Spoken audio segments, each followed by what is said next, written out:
What's up, guys? Welcome to the first ever episode of the podcast. We don't have a name for it yet. It'll probably just be Fowler Fitness for right now. But today we have on Tyler Lebaron, and Tyler's going to talk to us about some of the benefits of molecular hydrogen.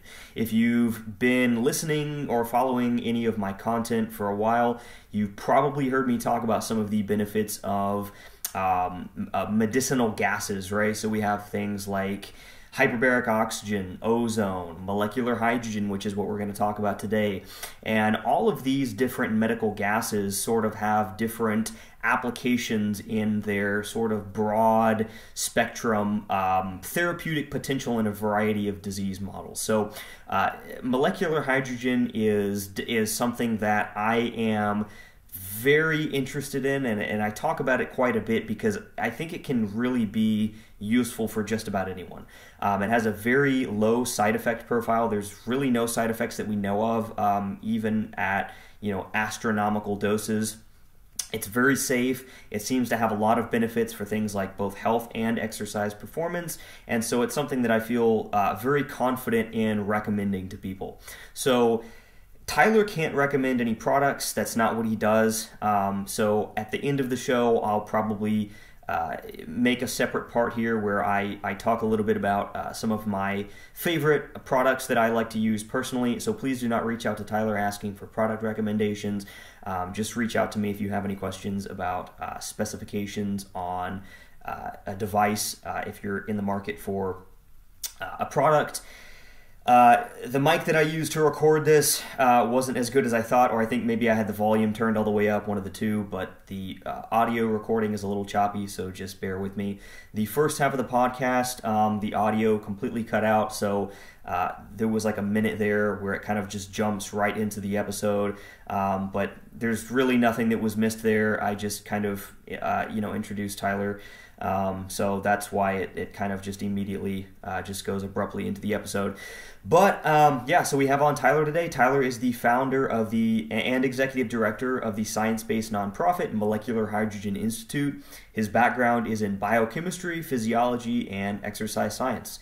He has taught physiology and currently teaches exercise physiology and chemistry lab classes at Southern Utah University as an adjunct instructor. He interned at Nagoya University, Japan, in the Department of Neurogenics to research the molecular mechanisms of hydrogen gas on cell signaling pathways. Tyler is also the director of the International Hydrogen Standards Association and the International Molecular Hydrogen Association. He speaks at medical conferences in the U.S. for doctors and at academic biomedical hydrogen symposiums and conferences around the world. Enjoy, guys. Hydrogen, there really weren't that many papers like there are now. We're seeing tons of papers just constantly coming out on hydrogen. So what was it that got you interested in hydrogen back then that made a lot of sense to you?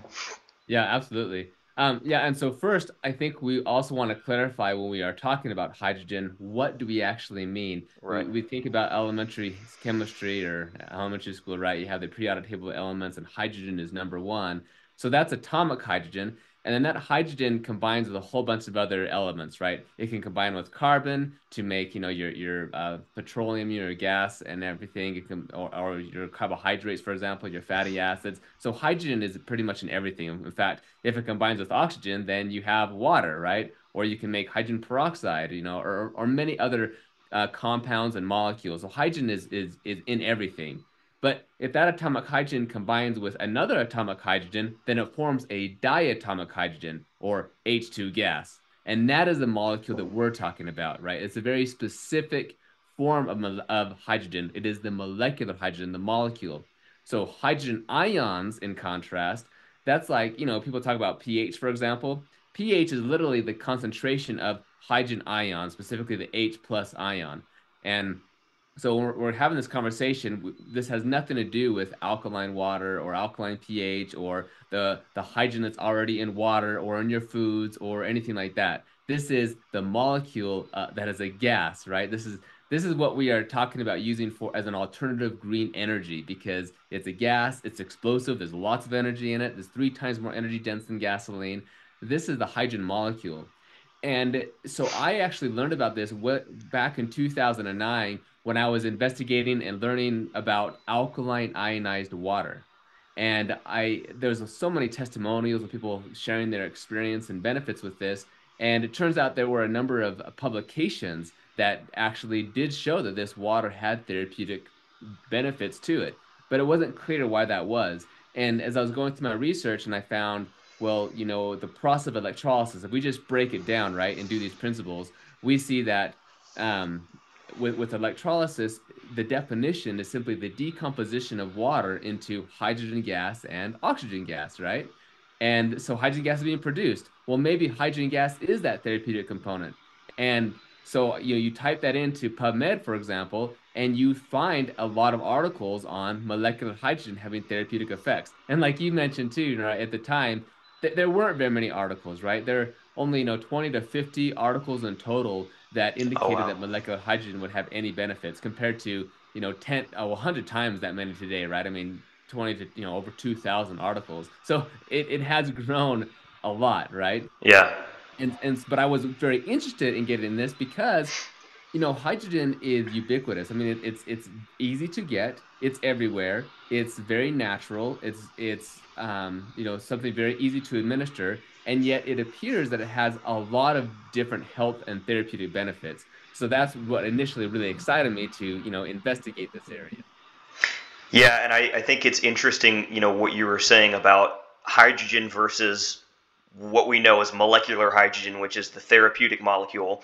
You can take things like deuterium, which is an isotope of hydrogen, um, and that's obviously not good, right? Some of Yes. the research on that obviously is still very preliminary, but there's evidence that like deuterium depletion can be beneficial in certain like cancer types, and then obviously hydrogen peroxide can act as a free radical, and so it's not um, just hydrogen like you said, but it's molecular hydrogen, so it's a very Right, right. specific therapeutic molecule.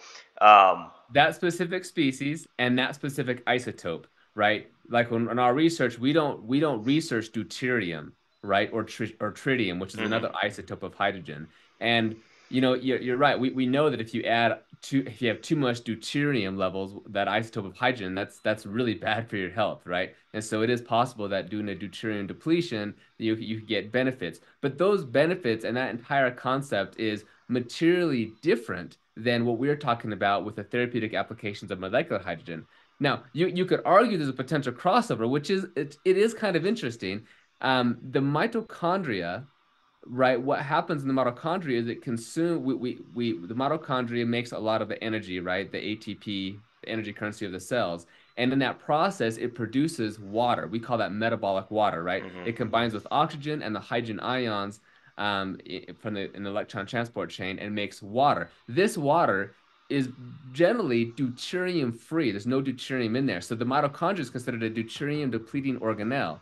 And so the relationship with hydrogen gas, molecular hydrogen, is that molecular hydrogen has been shown to stimulate mitochondrial biogenesis, increasing PGC1 alpha and improves the efficiency of the mitochondria.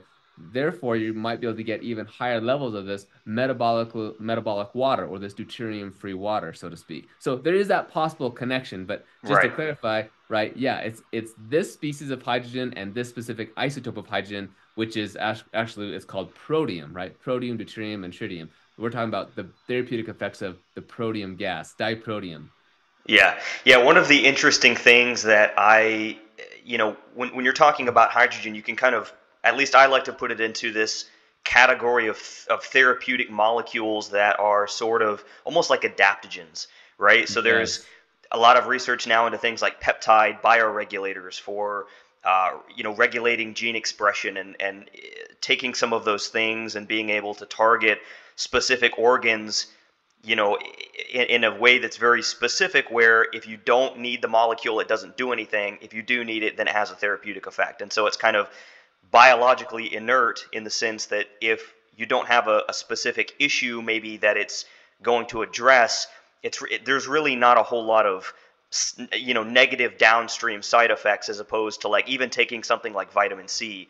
In certain doses, we know that if you have too many antioxidants or you take just too many antioxidants in general that can have a negative effect. So how is hydrogen different than other antioxidants? Just from that free radical sort of perspective. Yeah, that and actually that's a really good point you brought up about is adaptogenic effects, and that's probably one good way to differentiate the antioxidant effects of molecular hydrogen compared to other ones. Is I refer to hydrogen as a redox adaptogen.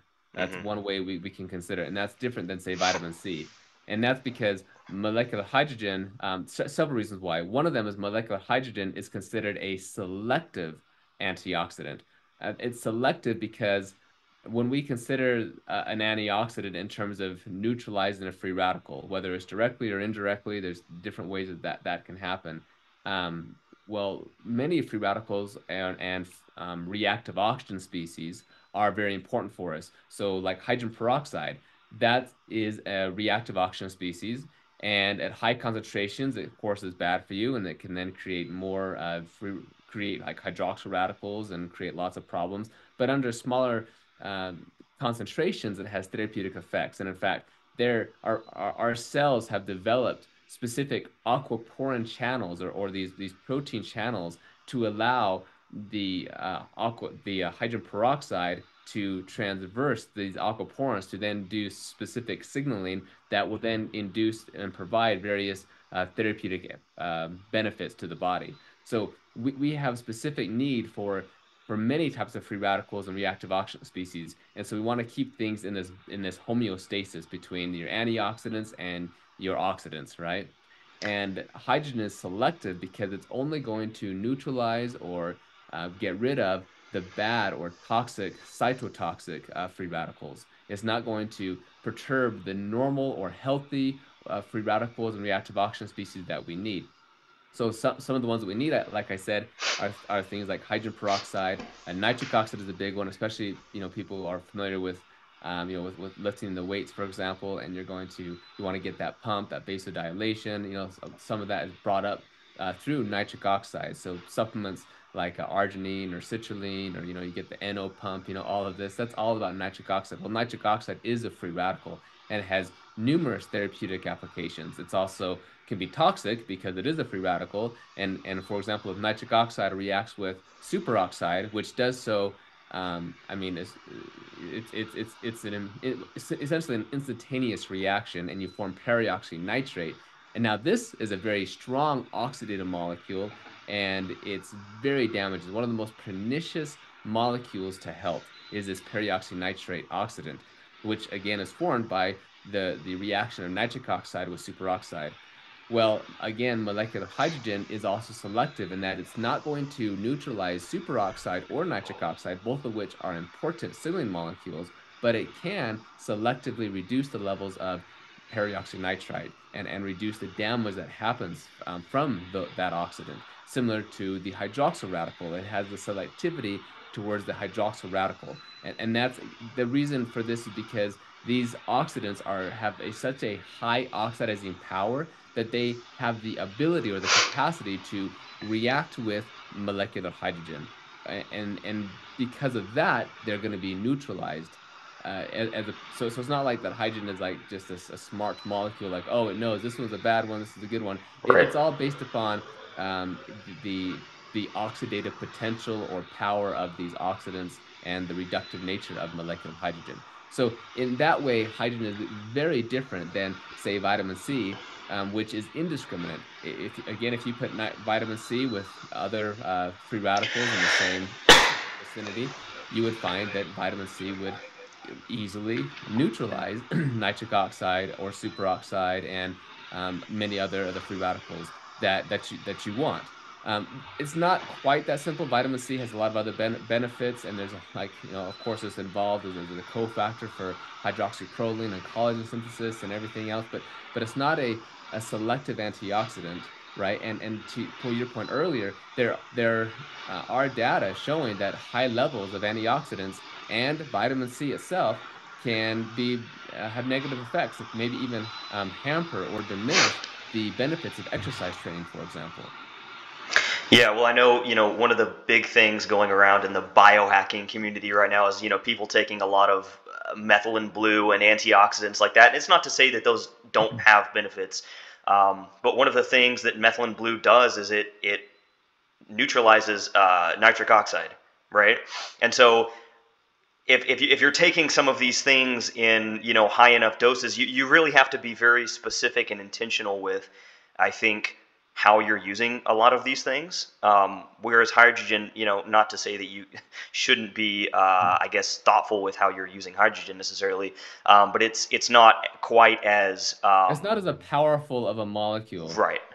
and so yeah, like methylene blue, that one's an interesting one because that has some interesting redox properties itself, where it has antioxidant properties as well as oxidative properties, and it's effective on in the mitochondria. So yeah, it's because it's redox active, it can neutralize nitric oxide, but it can also act as a pro-oxidant in some ways too. So you want to be very careful and specific on how it's being used.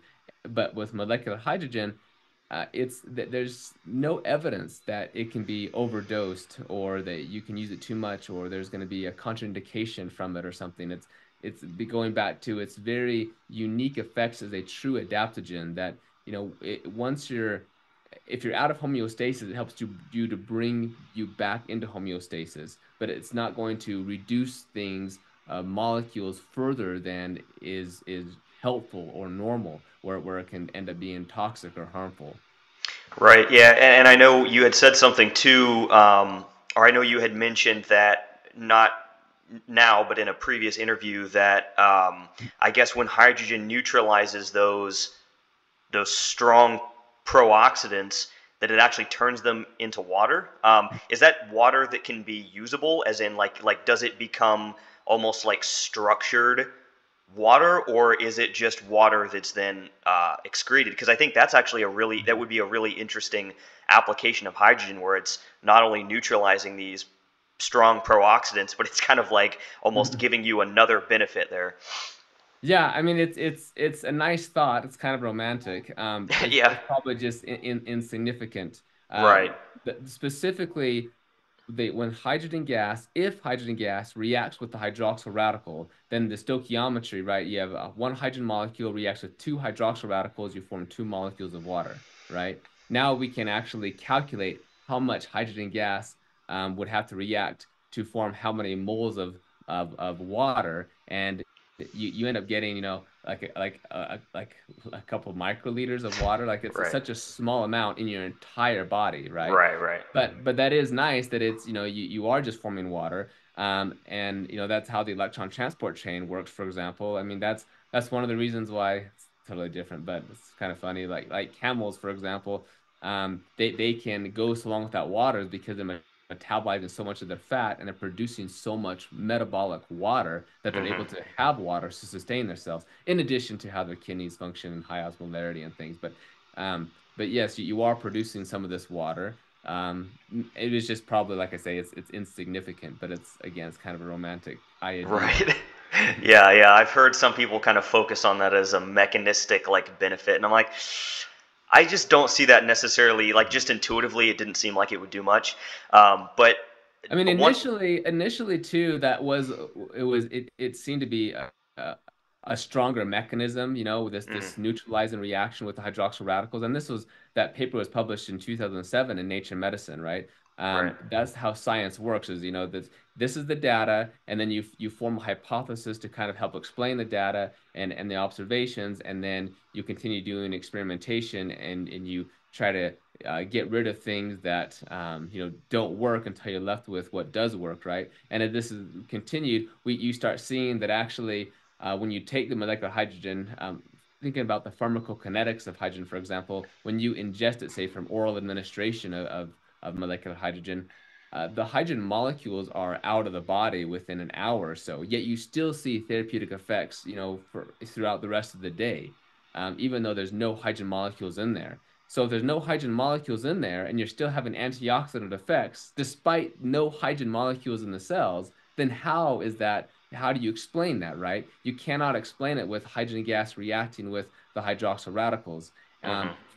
Furthermore, we can measure breath hydrogen. So when you take the hydrogen water, for example, and you can start to measure the hydrogen gas in your breath, that means you're losing hydrogen gas out of the breath. In fact, you lose most of the hydrogen gas that you ingested from your breath. So again, raising the question, well, if you're losing most of the hydrogen gas anyways, right? What goes in is coming back out. Then how you can't that undermines the proposition that all these therapeutic effects are directly linked to hydrogen gas reacting with hydroxyl radicals, right?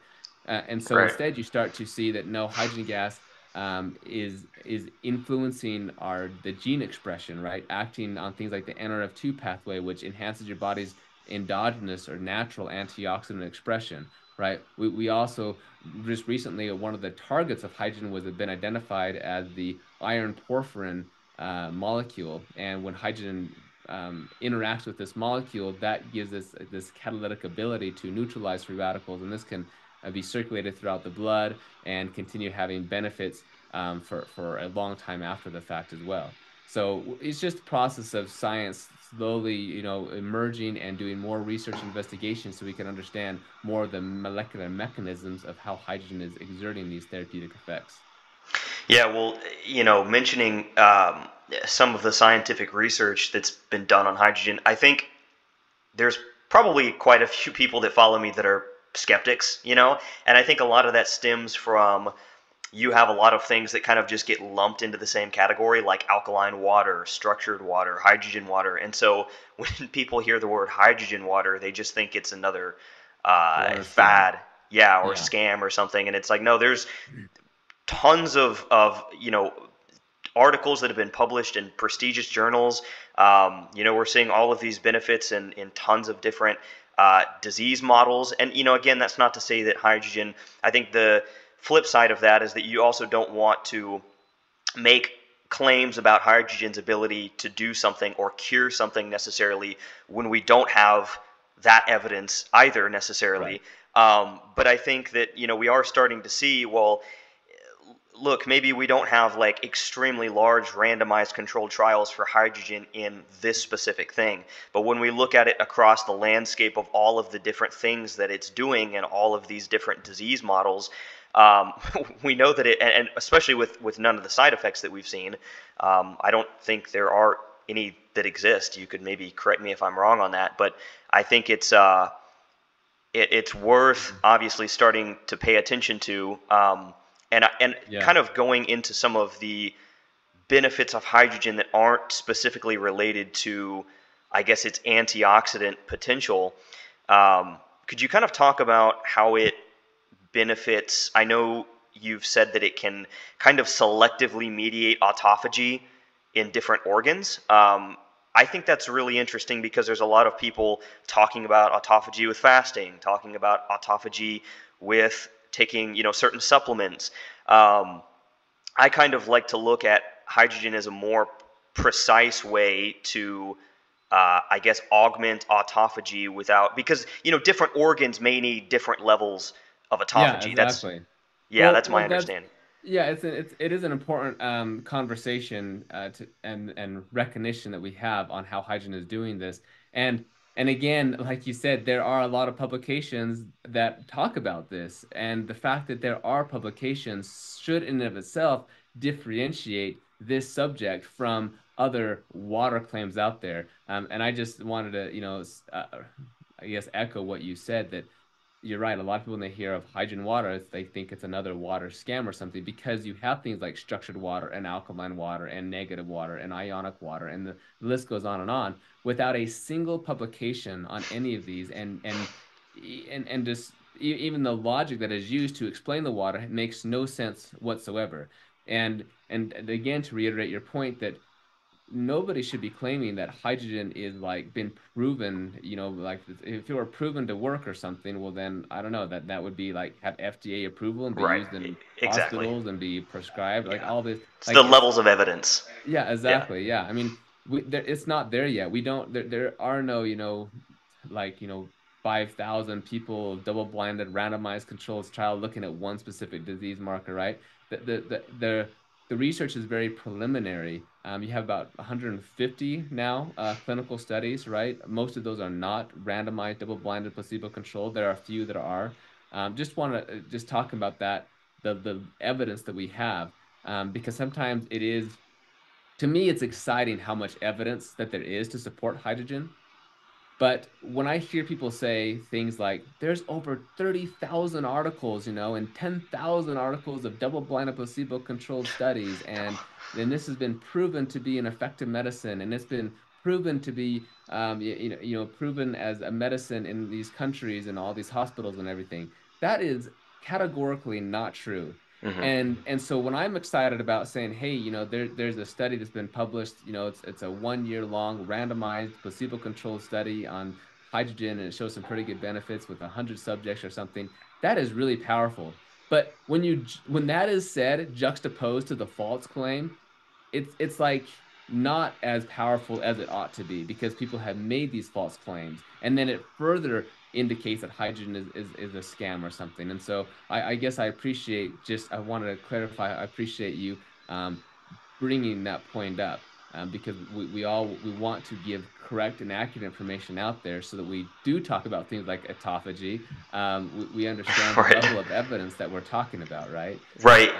That's something that also frustrates me. It frustrates me a bit, not with just hydrogen, but with a lot of different things that do show promise, but a lot of people are not willing to consider them because the waters have been so muddied with just false claims. And so one of the reasons that I like and I recommend hydrogen to a lot of people is that it's kind of like food in the sense that unless you maybe have an allergy, and I don't, this probably wouldn't even be a good comparison necessarily to hydrogen, but I think like with something like food, you can make the claim, hey, it's a good idea to eat a generally balanced, healthy diet, right? And nobody's Mhm. going to argue with you about that.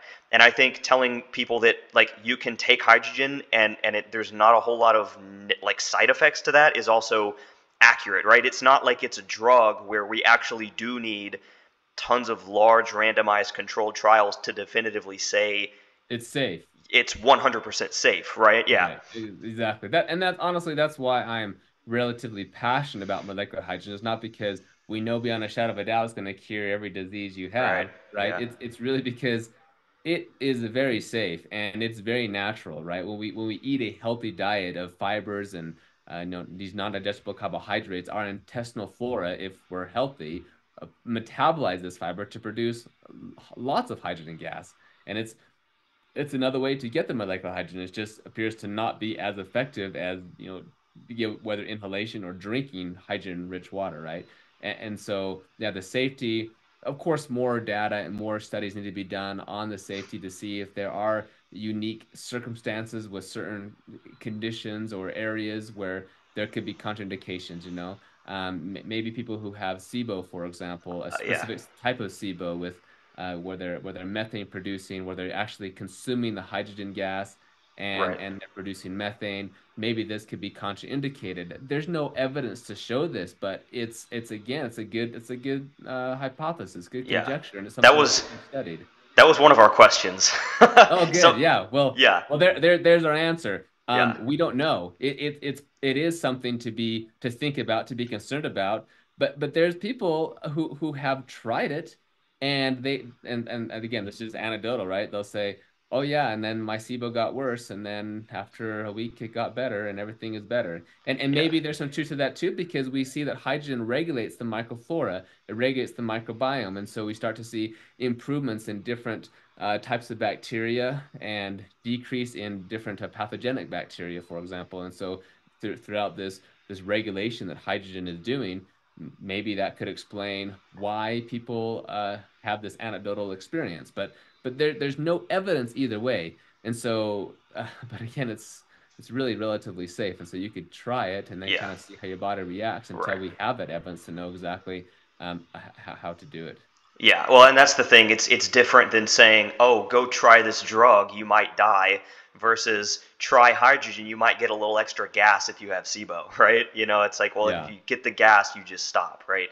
It's not like I think that when people say something doesn't have side effects, usually they mean it doesn't have serious side effects, and the other things are sort of just okay. Well, maybe yeah, if you inhaled pure hydrogen and you had a mask on with no oxygen, maybe you might get a little lightheaded because you're not getting oxygen, right? But Yeah, it's not from eventually, yeah, that yeah, could, be lethal if you don't right, yeah, have oxygen long enough. But that's not an that artifact of of the hydrogen hydrogen, poisoning, right? right? Yeah, Yeah, that's asphyxiation, the lack of oxygen itself. So yeah, and actually that's a very another good indicator and point of the safety of hydrogen. Like in cell culture studies, we could administer hydrogen at the saturated level at the cell culture level, which is a level that is impossible to ever achieve in your body, right? right, Not to mention the studies that have been done in deep sea diving, the clinical studies, with deep sea diving using very high pressures at very high concentrations of hydrogen gas and no noticeable adverse effects, right? So again, it's something that's been really well researched since the 1940s in this entire area. So it's yeah, yeah, it's in pharmacology we call that the therapeutic index, right? hmm It's just that ratio of what are the benefits, compared to the negative side effects, and the higher that therapeutic index, well, the better it is. Well, hydrogen gas is a mild molecule, so it's not like a strong anti-inflammatory drug where you take the molecule, you take the drug, and you're gonna feel an immediate relief, within 15, 20 minutes later. Well, okay, you might. Some people claim that, yeah, and yeah, maybe we had larger studies, we would actually find some people are very sensitive to the effects of molecular hydrogen, and they do notice that. But just saying, on a dose pharmacology comparison, right? Hydrogen does not necessarily work the same way as one of these non-steroidal anti-inflammatories or a steroidal anti-inflammatory, right? So it's not going to be as potent in that way. But it can still provide these benefits. And yet the safety of these other anti-inflammatories can be quite high, right? So you have a strong anti-inflammatory effect, but quite a bit of toxic effects, whether it's in the kidney or the liver or the stomach or the body or so on, right? So that's that certain therapeutic index. Now you do that same ratio with hydrogen, and the benefits are like, they're around here, but then the denominator, being the negative side effects, the denominator being essentially zero, right? Well, anything divided by zero is undefined because it's like infinity.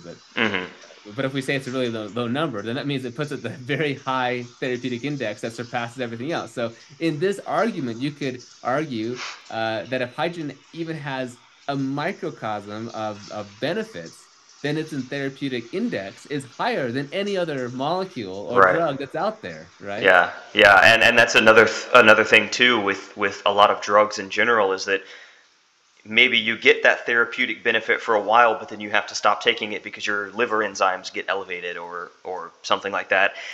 What you said about the inflammation reminded me of a question that I had on here about hydrogen and inflammation in general, because it does sort of have these homeostatic properties, I guess you could say, to it. I know that it can reduce inflammation, but I've also heard that there's some instances where, in certain cases, it can actually raise inflammation transiently Yeah. before bringing it back down. So could you kind of go into that and what's going on there? Yeah, and actually it's the same discussion with autophagy, which we kind of I was skipped over I a was little about to bit. go back to that because I Um, forgot. but yeah, well, okay, let's talk about the inflammation. We'll go back to the Okay. autophagy. But but it all goes back to what we talked about earlier in its adaptogenic effects, right? It's a modulator of everything. And so with inflammation, just like with free radicals, we typically say that oxidative stress is bad, we want to bring it down. We don't really talk a lot about how, well, we need some free radicals, we need some oxidation going on. And then we had the conversation why hydrogen gas helps to modulate only the excessive amount of oxidation. That same explanation can be used to inflammation. We absolutely know that low-grade chronic inflammation is bad for you. And in having this type of inflammation, it's going to prevent you from recovering from healing, it's going to prevent you from so many other issues, right?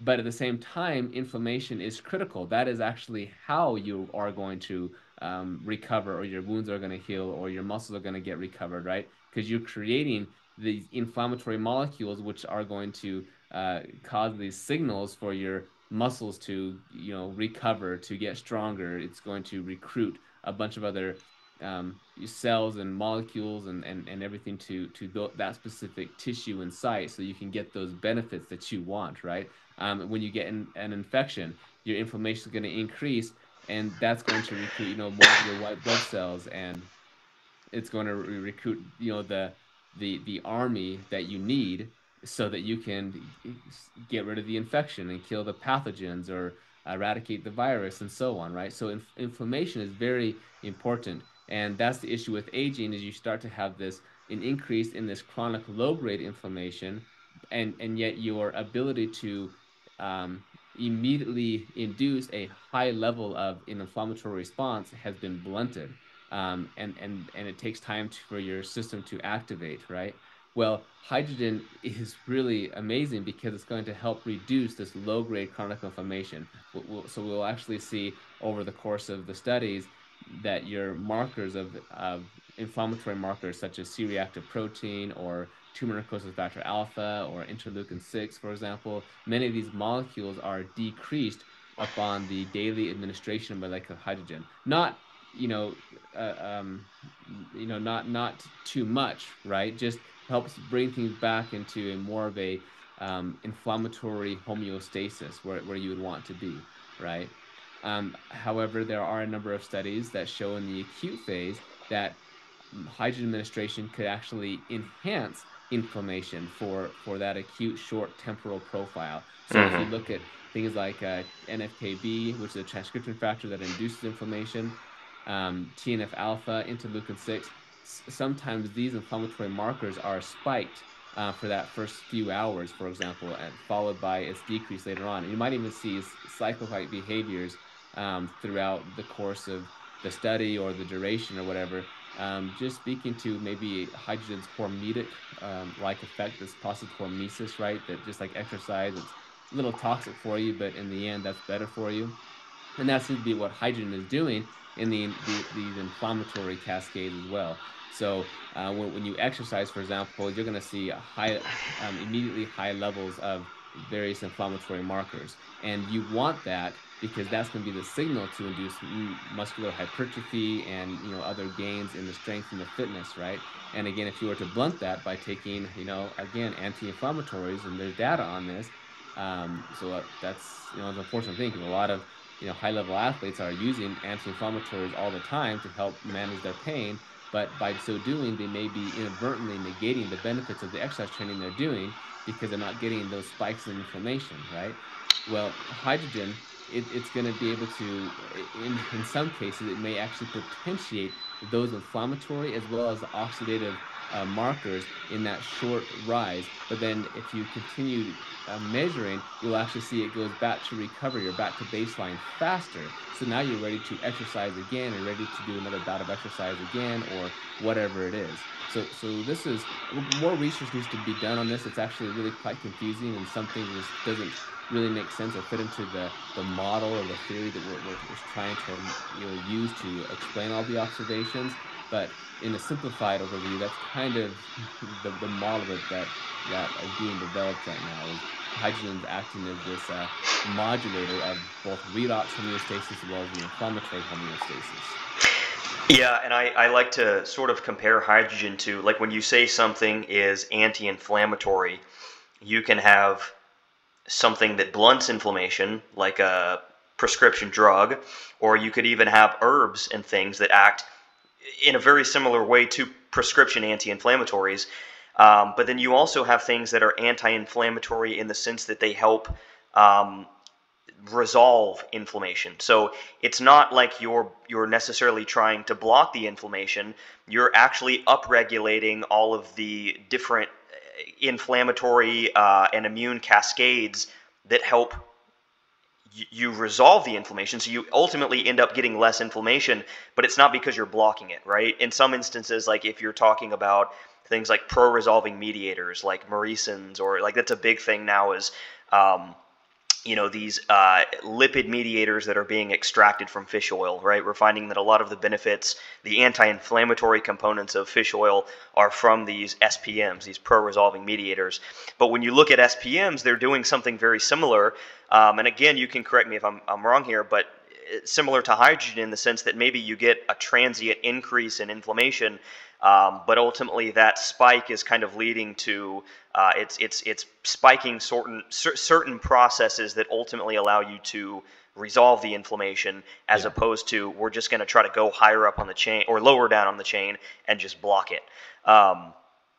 So I don't Yeah. know if that would be, yeah, Yeah, that's how I would explain it. Again, we need more data to really understand all of this, but all, yeah, that's the trend that we're starting to see. And so I published an article in the Canadian Journal of Physiology and Pharmacology on molecular hydrogen as a therapeutic molecule and ergogenic age, for like sports athletes. And I likened hydrogen to a balance of exercise in general, just because when you do exercise, you see, increases in inflammation, oxidative stress, certain types of muscular damage, right? I mean, it's really interesting how closely exercise could mimic what happens after you have a heart attack, right? Especially like if you look at these marathon runners, or if they haven't really trained, and you can measure their blood levels of creatine kinase and other liver enzymes, their troponin 1C, of their looking at the heart damage and a lot of different markers. The doctors would probably be certain that this individual just had a massive heart attack, right? And this yeah, something needs to happen immediately. Um, but yet in reality, they're just pushing themselves, and their body can respond to that stress and get better and stronger and adapt more. I mean, it is still a concerning thing. That's why it's not the wisest thing to just because you can run a marathon, you're probably not the best thing to do if you haven't actually been training for it, right? right, But that's also one of the ideas that's because we do that all the time, right? You're not very active, you're still in pretty good shape, and then you decide to go on the weekend hike, and you're gonna go hike, 10, hours or whatever, or longer, or you're going to go play, basketball on the weekends or something. So you're not really training enough for your body to fully adapt and be ready for this stress.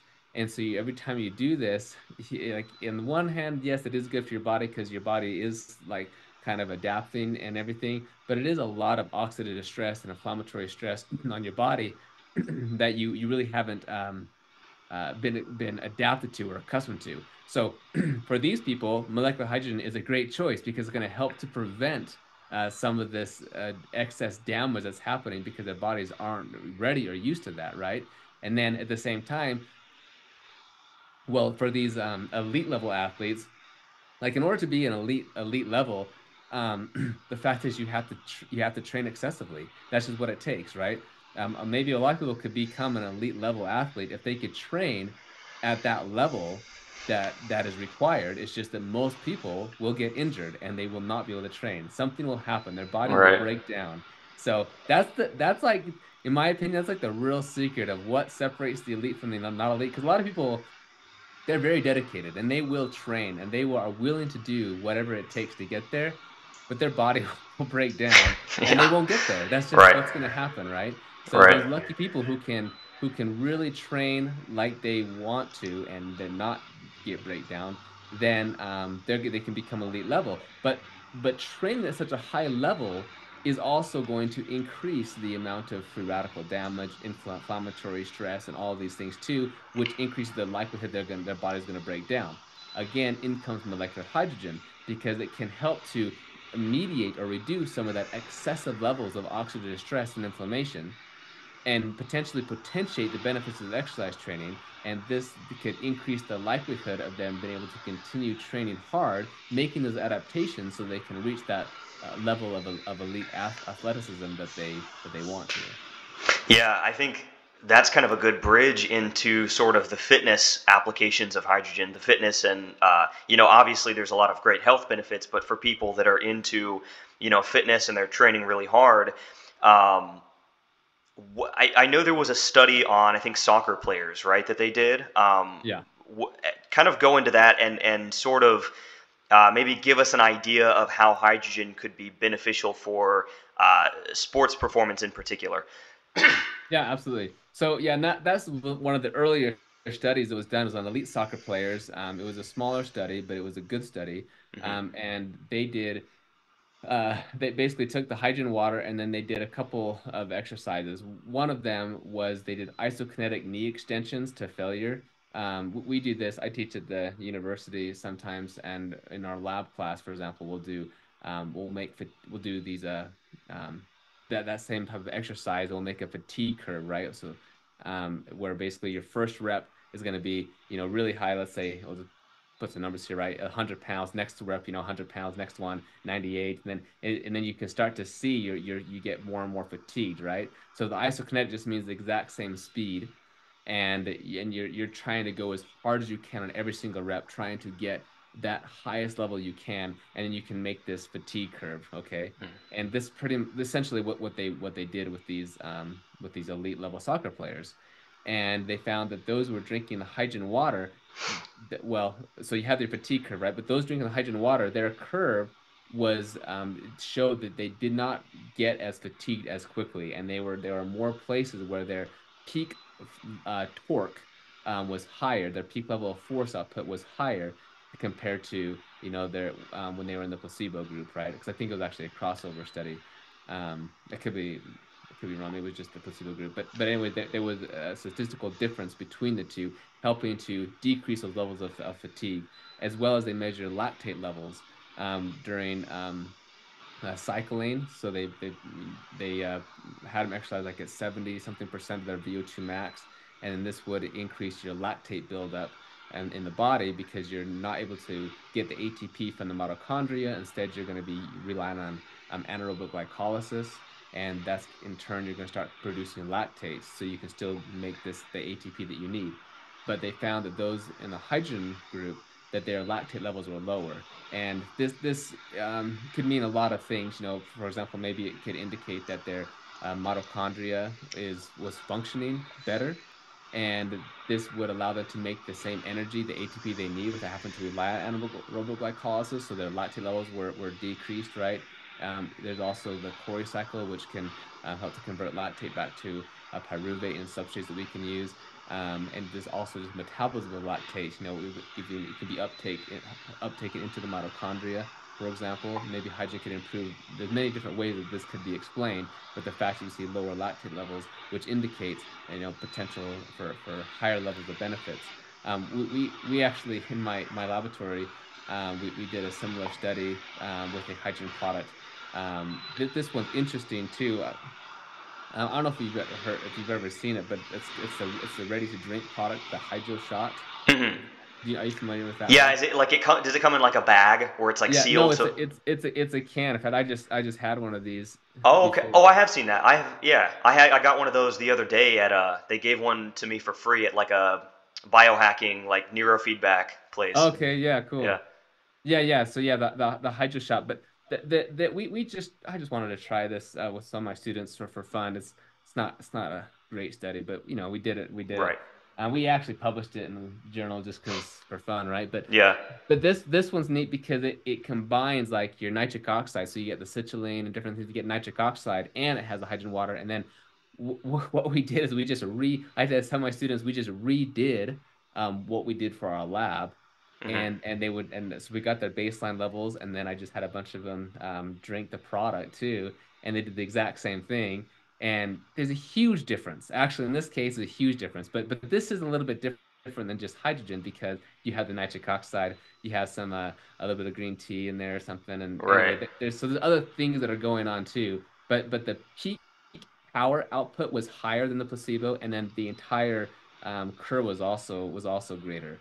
And we saw some other interesting things with that as well. So it goes to this idea of using molecular hydrogen, your functional foods and beverages and things as well, could be quite interesting. So I don't know. That's something else people could try. And then yeah, anyway, there does appear to be quite a bit of benefits um uh for the sports performance. In fact, in terms of tiers of evidence, if we think about what is more credible, right? Obviously, a cell culture study is not going to be quite as relatable to as an animal study, and an animal study is not quite as good as a human study, right? And then there's Right. different types of human studies, Right. right? Whether it's an open label one or a double blinded placebo controlled one, right?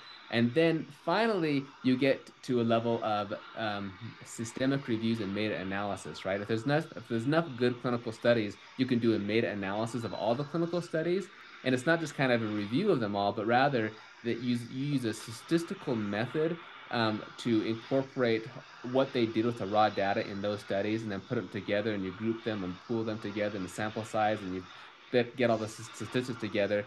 And often when you do the meta-analysis, you'll find that there's no benefit to something, even though when you look at the individual studies, there appears to be these trends that are benefits, right? Right. Well, there are three meta-analyses that have been done on hydrogen so far. One of them on blood lipids and showing improvements. Another one on cancer therapy showing potential improvements, and the third one is on exercise, showing it has an anti-fatigue effect, right? So in terms of level of evidence, there appears to be some good evidence that yes, hydrogen could be great for your sports athletes, for example. Yeah. Going off of some of the different disease models that you mentioned there, one of the questions that we had, I'll just kind of throw some of the questions in here as we go. Somebody asked if hydrogen, because I know there was a study with the hyperbaric hydrogen that they had done. I believe it was with rats, and that showed great benefits. But I've also seen some studies where I'm not necessarily sure if it showed a negative benefit, but I have heard some people say that I guess hydrogen could potentially increase the metabolism of cancer cells. So as far Yeah. as cancer is concerned, because that's something that I'm very interested in. Um, I know plenty of people that have had cancer, and I never give people medical advice, but I always try to point them in the right direction with certain things. Mm-hmm. And I know you can't give medical advice either, but is hydrogen like, let's say inhaling it? Because I know there was another study where they inhaled it, I think, for like 8 hours a day or something. Yeah, What does that there. look like? Yeah, so the study you're talking about was actually done in 1975. That was published in Science, which is like literally the best journal. There's like Science, Nature, and stuff like the top Yeah, journals, right? yeah, And so that was pretty impressive. But again, it was hyperbaric hydrogen, which is explosive, all these things. So it's not really feasible. So that's why hydrogen probably didn't really take off until after 2007 right. publication, because that makes it so way. We could use hydrogen gas at levels that are not flammable and are clinically relevant with beneficial effects, right? Um, and there are quite a number of studies where hydrogen has been shown to be get rid of the cancer. It's hard to say what the right words because studies Yeah, showing that it's beneficial for cancer. That's probably an accurate statement because does that mean that hydrogen is yeah, getting rid of the cancer or that it's right, like benefiting the cancer cells to grow more, right? right. And actually there are some studies on both. Most of them that are published would indicate, especially animal and human studies, specifically human studies, show that the hydrogen administration helps to get rid of the tumors or the cancer. And typically, though, this is done in conjunction with other therapies. I'll get back to that, but there is the study where hydrogen shows hydrogen was able to enhance the proliferation of various cancer cells. I was an author on this study, so that's probably the one you're referring to. Yeah, Okay, yeah, yeah, we actually found that yes, the administration of liquid hydrogen increased the mitochondrial activity. Well, those specific cancer cell lines that have a higher mitochondrial activity were their proliferation were enhanced the most by molecular hydrogen, and so this could be very concerning to a lot of people. But it's hard to say if it really is because in all reality, when you think about cancer, everything that is good for you, everything that's good for your cell is pretty much going to help cancer. Now, if you could do the exact same study, and if you administer, I don't know, more oxygen, if you administer a certain amino acids, right? Any amino acids you name it, whether it's glutamine, leucine, lysine, proline, whatever it is, you can see improvements in, the cancer is going to proliferate more. Especially like NAD, right? There's yep, tons of data showing if you increase NAD levels, in fact, that's one of the hallmarks of cancer that has a higher NAD plus to NADH ratio. And so if you improve that ratio, the cancer cell can proliferate even more. Obviously, any vitamins, given the right minerals and cofactors, you could even argue water, right? If you give water to the cancer cell, it's going to do better. So this should not be a surprise that if you administer something that's good for you, that it's going to help these in petri dish, this cell culture, these cancer cells, to also thrive and do better. And that's in some ways that could be an indicator that wow, yes, hydrogen really does have beneficial effects because look how much it helped the cancer work. Like that's like almost like a quick way to see if you're something right. really is having a biological effect is well, let's give it to these cancer cells and see what it does. And And if it helps with them, then maybe it can help us also. Because the cancer cells are still, normal in the sense that they're still doing cellular metabolism. They're growing, they're doing these things. They're just abnormal because they're a cancer cell, right? So there is that part, but there's also a number of studies showing that hydrogen, maybe by activating the mitochondria like it does, then the mitochondria is quite sensitive to the metabolic rate and things, and it'll often release cytochrome C, which then induces apoptosis or cancer cell death. So some studies indicating that even in cell culture studies, that hydrogen in the end will actually cause the cancers to die. And so it's not so clear actually what the effect of hydrogen is going to be on the cancer cells, but it's almost irrelevant because when we take hydrogen, we're not administering hydrogen, just to that cell or something. We're Right. taking over the whole body, and when we do that, we want hydrogen to improve the cells of the entire body, including the immune system, and that's going to be the most important because it's the immune cells that are going to be able to attack the cancer, and when the immune cells get exhausted, um, then that's when they can't overcome the cancer, for example. So, not giving medical advice. I'm not a medical doctor. I'm a PhD, researcher, and not on the medical side of things. But in my opinion, I would say that if somebody were to try hydrogen, wanted to try hydrogen for like a cancer therapy, which again there are a lot of studies, including the meta-analysis showing favorable effects in humans, that it would not be a monotherapy. They would not say, "Oh, I Right. have this type of cancer, so I'm just going to just take hydrogen hoping that Hmm. it cures me." There, Right. there are, cancer is not just one disease. There are so many issues that are going on, and so many different types of cancer and everything. So I would say you would want to be working with a health physician, and you would want to use other well-established medicine-based methods to treat and fight the cancer, and then you can, in conjunction with that, use molecular hydrogen therapy, and then just monitor. And if you're noticing that when you start the hydrogen therapy that the cancer is doing worse or something, well then yeah, you can stop and see what happens, right? But the clinical studies and anecdotally, um, I want to say more often than not, but I guess I don't really know that because that would be a survivorship bias. But Right. you may notice that using the molecular hydrogen, that's going to potentiate the actions of the chemotherapy or radiotherapy or whatever modality you're choosing to do, to fight the cancer. So I would just say probably wouldn't use hydrogen gas alone. Do it in conjunction with something else with a qualified medical professional. Yeah, and I think that's really important, and it kind of goes back to this idea that we need human studies as well, because you can see something in a petri dish, and that doesn't mean that once it gets into the body that it's going to have the same effect. And so obviously hydrogen is doing a lot of things up and downstream probably that are going to be a whole lot more important. Um, than even just things like, I guess, like mitochondrial function. So kind of narrowing down. That was when I read that question. That's immediately where my mind went. So I'm glad you kind of Mhm. fleshed that out.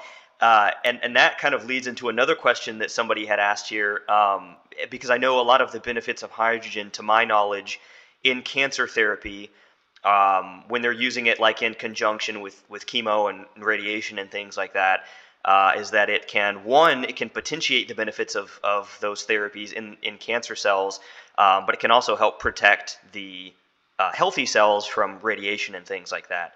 And I know there's Yes. people that have also talked about using hydrogen to mitigate the potential negative health effects of EMFs. I know that's still kind of an area that we don't know a whole lot about in terms of how those things affect the body. But yeah, maybe you could kind of talk a little bit about hydrogen and how it can, I guess, let's see, yeah, I guess how it can just protect from radiation. Is that a Yeah, thing? it's cytoprotective, right? And part of my PhD research is we looked at the specific molecular mechanisms of the radioprotective effects of hydrogen. And one of the things we found was that hydrogen could regulate these microRNAs, and in turn that would confer some radiation protection. So absolutely, hydrogen is very protective against radiation. Is perhaps some of the strongest studies and data on that. That's why, it's proposed by one guy who works with NASA, to use hydrogen water for astronauts during space travel because it could help again to protect them from the radiation damage. But yes, in like radiotherapy and other types of radiation areas, and like the issue with EMF, which is kind of a controversial and confusing area in and of itself. Um, if we assume that yes, the EMFs are causing these radiation damages and all this, then again, hydrogen would be really well suited to protect and provide some level of protection against this radiation that we're constantly being exposed to. Right. Yeah. I'll do the inhalation before I get on a plane or something for about an hour, just as like a little safeguard. Uh, let's see. I think, well, and that goes into another question that we had about what is the best way to use hydrogen, because I know there's different applications, there's different theoretical benefits, whether you're drinking the water or you're doing an inhalation. I know there's even IV. You can do like saline IVs. Yeah. Somebody on here asked if you can do rectal insufflations, because I know people do Mm-hmm. that with ozone. Mm-hmm. I'm not sure if that's been studied, but yeah, if you could maybe, I know there's a lot of different things there. Well, and then So one we other just thing I wanted to add too is that I know that hydrogen, because it's such a small molecule, it can easily diffuse through tissues, and it can even, well, it does penetrate the cell, and it can go into the nucleus, where it can also interact with your DNA. So because it has this potential to like easily penetrate through tissues because it's so small, um, what is the best way to use it? Like, I know you can yeah. apply it to certain areas. I know you can inhale it. Um, as far as the literature is concerned, what would you say if you had to like pick one? What would be the most ideal way to consume hydrogen? It's an excellent question, and I was say we actually just posted. We have a reel we made on our social media on Molecular Hydrogen Institute where we talk about the main methods of hydrogen administration with some little infographics. So I want to give a shout out to the MHI H2 MHI social media, and you can look at that. But fact is we don't know what the optimal method of administration is because it's probably going to depend on the specific condition and disease or whatever you're looking at, and so there, you can't say that one way is completely better than another way is what it comes down to be. And actually, every way probably has unique benefits that other one does not. So with inhalation, for example, that's going to give the hydrogen gas more systemically throughout the body. So it's going to have maybe certain benefits because the hydrogen molecules will actually get into areas that it will not get to from drinking hydrogen water. In contrast, when you drink hydrogen containing water, water containing hydrogen, that is going to have a direct effects in the stomach and the gut, the microbiome, the liver, and other areas, inducing second messenger systems that are circumvented um, from inhalation, for example. So you may not get those specific benefits. So there's a combination thing. Most of the research still has been done using just drinking oral ingestion of hydrogen-rich water. It's certainly the easiest thing to do. You just do that, once or several times a day, whether it's from these bottles or the tablets or again this ready to drink H2 Bev uh, product, hydro shot product, or there's other products out there too, but that's just one we did a study on. Um, so lots of different ways that people can administer the hydrogen water. The intravenous that is being done in some places in Japan as well as like clinics. There's no evidence that that is more effective than any other way. There's not a lot of human research on intravenous administration. Rectal insufflation is a possibility. In fact, one of the first study, not for therapeutic uses, that was done on rectal insufflation was back in like 1890 something. Oh wow, And with this, hydrogen? yeah, with hydrogen Yeah. gas, because back in the wild, wild west, you get these fights with like gunfights or knife fights, and And so if you punctured somebody's intestine, right, then Oh shit. you end up dying. So Yeah. how do you find the hole and sew it up? And how are you sure you got all the holes? Well, they used hydrogen gas, rectal insufflation of hydrogen gas, and then they would just get that gas going through, and then they could just put a match or a lighter, and once the flame comes out of any hole, there's a hole there, and then they Yeah. would sew it up, right? That's how it was That's done. insane. Yeah, it's a very interesting article to read. It was published in JAMA, the Journal of American Medical Association. So I guess that's the top journal, another top journal hydrogen gas is published in, right? Yeah. Um, but actually it's interesting because they did find that hydrogen gas had no toxic effects at all, even to the most sensitive tissues in the mucosal lining and things, and it was very effective. But there's probably no reason I can think of, or evidence at least, that rectal sulfation is a better method for administration of hydrogen gas. Your colon actually already has a lot of hydrogen gas in it from your intestinal bacteria, and so it raises the question how much of that is actually going to get into the rest of the body and all of the other things. Inhalation is probably going to be the best way in terms of like as a gas getting inside of the body if you were to compare those two. Um, so anyway, this is probably something that's probably not as effective as inhalation, but it Okay. has been Yeah. researched, so it's still something that could be done. Well, so what about and maybe there's not a lot of research to definitively say on this or not, but what about ear insufflations in terms of, because I know that if you're using hydrogen topically, like let's say you have an injury here, you Yeah. can, maybe if it's a little superficial, you can get it into that tissue.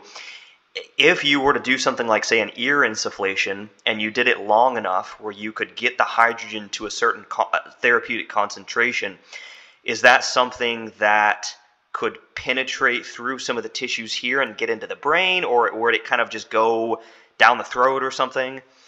It would eventually penetrate into the brain. I mean, hydrogen gas, like you said, it does penetrate pretty much any container, right? Except for like I showed you like this aluminum can that can keep it for, years really. But it'll eventually go through, bones and, tissues and everything. But it does take time. It wants to follow the path of least resistance. It's going to follow its concentration gradient. It's going to just go diffuse into the blood and go throughout the circulatory system and so on.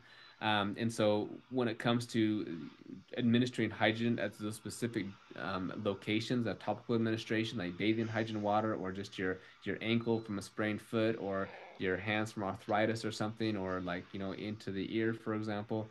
Um, there, there's not a lot of research on those specific things, but it makes sense because that way you're certainly getting hydrogen gas to those specific tissues and providing those therapeutic effects. Okay, yeah. Well, this might be a cool little anecdote for you, but I would say it's probably been about 4 or 5 years. I had what I would have considered to be probably like 30 to 40% hearing loss. Like it was Hmm. pretty bad. It was to the point where like somebody would say something like 10 feet away from me and I would just have to be like, "What?" Like Wow. all the time, you know? Yeah. And cuz I had gone to like tons of concerts where the music was right next to me, Okay. like the speakers. I listened to music on full blast with my headphones in high school for Right. the Yeah. longest time, and I saw a study. I guess it was with rats, and I think they or guinea pigs or something where Yeah. they Guinea in pigs. yeah, they ingested Hmm. it. I guess it was water, and I thought, okay, well, I'm gonna get one of those ozone stethoscopes, and I'm gonna put it in my ears, and I'm gonna see what happens. Hmm. And I did it. It was funny. Like I just started doing it consistently. I almost kind of forgot why I was doing it at one point, but I just felt good doing it, and so I would do it for like an hour every day in my ears. And about a year later, I noticed like I wasn't hearing is one of those things where I know like once it's gone, it's the evidence shows that you can't really restore it. But I mean, anecdotally, I noticed that I don't have really, to my knowledge, any hearing issues anymore. Hmm. And that was kind of Yeah. over the course of a year. It wasn't like this one moment where I did it and then like my hearing was like amazing or something. But just doing it consistently for that long, I to my own knowledge, got rid of a lot of the hearing loss that I think I had accumulated. And obviously, I'm sure there's a point where like if you're deaf, it's not going to do anything for you. But maybe in some of these lower early stages of hearing loss, maybe it could. And I know there's a paper showing that. Yeah. I actually collaborated with a group on some of that also. So absolutely, I think again, what are the downsides? The therapeutic index is quite Right. high, Yeah. and I've heard a number of people with similar types of stories as well. So, who knows? Yeah. Something to be researched more, but it is exciting. Yeah, well, now that was my thing is like, well, it's not going to have any side effects. There's no downside, so I'm just going to do it and try and see what happens. But I know we're coming up on our time here, so Yeah. there's one question that I think would be good to answer here. And somebody asked, if somebody's looking to buy a hydrogen device, whether it's like a portable generator or a large generator, what should, because I know you don't want to like recommend necessarily any products, and I know you're not affiliated with any brands. But what would somebody ideally like, or what should they look into when purchasing a device? Because I know there's some devices that they use cheap metals and they're putting titanium dioxide into the water, which you don't want to drink. Mhm. Maybe that might even be an issue with the inhalation as well. I'm not positive. But what should people look for if they want to get a good quality hydrogen device that is not going to come with other potential Right. issues? Yeah, it's a good question. And that's the thing with MHI, we really don't endorse any specific companies or products. I'm a little more open to certain companies or products that we have published research on. So, for example, with the hydrogen producing tablets, right? Or even this that HydroShot product from H2Bev, because we published research on that. We know what the concentration is. The thing is, we don't do product testing. We're not the industry police, so we're not out there, measuring. There's so many products out there, a lot of good ones, a lot of not good ones. You brought up some good concerns about some of these portable bottles or whatever that maybe are providing not only below therapeutic levels of hydrogen, but maybe even toxic, ingredients or things in there from the metal electrodes, from the membrane, from the gas that produce like ozone or chlorine. Not that they're necessarily bad, just Right. why have byproducts when looking for the hydrogen. Right. Um, so I guess a couple things is number one, we there is the IHSA, the International Hydrogen Standards Association, which has set the minimum standards for hydrogen products and hydrogen, like specifically hydrogen water. And so to support the message and the organization, everything, and that awareness, and to ensure that the product at least meets those safety and minimum therapeutic standards. People should look for products that have been certified to IHSA criteria. There isn't a list for that right now. Maybe one day somebody will compile one. I think the issue is that some companies, they're like, well, I don't want to, if if there's a list like on the actual like H2 Analytic website or IHSA website. H2 Analytics is the lab that does gas chromatography to test these products. Then companies are like, well, I'm gonna like spend all this money to get the certification, and then people are gonna go look at the competitor products, and then maybe they won't buy the product I want them to sell. Like it's just this early stage trying to figure Right. out what that is, and so I understand it can be a difficult thing with the industry, but if you find a product or things that you like, you should just ask the company, hey, is this been certified to reach the IHSA criteria? So that's one thing. The other one is uh, this is kind of a little bit self-serving, but we do offer MHI certifications for individuals, so people can take our educational courses, and you Hmm. become MHI certified. In fact, if I can just talk about that just for a second Yeah, too. absolutely. Yeah. We're a nonprofit, organization, 501(c)(3), science-based nonprofit, and so our mission is research and education and bringing the awareness. So that's why we're doing this podcast, part of education and awareness, so we can do more research. And so we have developed these courses where people can learn the basics of chemistry, of science, and different things, so they can really learn about the benefits of molecular hydrogen and be informed themselves. If they're just hydrogen enthusiasts, they want to just learn more things and have the certification, as well. In fact, they're also being offered through the university and through another technical college, just so it increases the credibility of what these are all about. And in fact, I just had a graduate go through, and they're like, they love the course because it's like literally written at an elementary school level, and we start like with very basic things, like, what is a molecule? What is a compound? Right. And all, but we build up very slowly and carefully. And they're like, I wish I would have taken this before I took my chemistry classes, because this is explained so much more clear. It was so helpful, And anyway, so if people are interested in that, I certainly welcome you to take these courses. I think that you'll love them. It only takes a few hours, to go through that certification level. But bring that up because I was going to say another thing you can do is buy products from individuals or companies who have MHI certified staff, for example. Not a requirement, just it Right. is, like I said, maybe it's a little self-serving, but it also maybe increases the likelihood that the product they're selling is actually legitimate, and then of course, if the product has been used in clinical studies, that's another way to increase the likelihood that it's a good product, right? So it's going to take some research, just like you would with any new product that's out there. These are the types of questions that you'd want to check out, and you can find the answers for them. But yeah, I would be very skeptical about just, oh, you heard about this product, from, on some big podcast or some big influencer, so therefore that means that it's absolutely the best one, and Right. that and that everything that is said on that podcast is accurate, because unfortunately, um, there's a lot of false or misinformation out there, right? So Yeah. you do want to have some skepticism about that. Yeah. Yeah, well, and I really do want to emphasize the Molecular Hydrogen Institute that you founded, because I think that's extremely important, and like having a place where people can go and just find good information on hydrogen, because it is so new, right? And I know that you're obviously one of the leaders in hydrogen and hydrogen research. So if people are interested in, I guess, just learning more about hydrogen and kind of digging into some of the stuff that we've talked about, where can they go to find you and the Hydrogen Institute? Yeah, absolutely. So our website is molecularhydrogeninstitute.org.